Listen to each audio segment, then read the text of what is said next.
1, 2, 3, 4, 5, 6, 7, 8, 9. It's the 10 crack commandments. Why? Man can't tell me nothing about this coke. Can't tell me nothing about this crack, this weed, and my hustling niggas. Niggas on the corner, I ain't forget you niggas. My triple B niggas. 1, 2, 3, 4, 5, 6, 7, 8, 9. I've been in this game for years. It made me an animal. It's rules to this shit. I wrote me a manual, a step-by-step booklet for you to get your game on track. Not your wig pushed back. Rule number uno.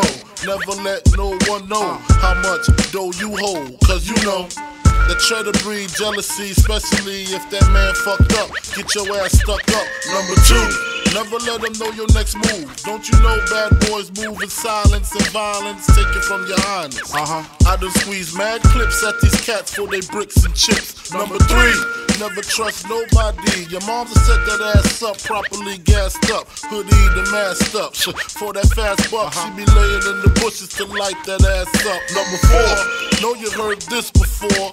Never get high on your own supply. Number 5, never sell no crack where you rest at. I don't care if they want an ounce, tell them bounce. Number 6, that goddamn credit, get it. You think a crackhead paying you back, shit, forget it. 7, this rule is so underrated. Keep your family and business completely separated.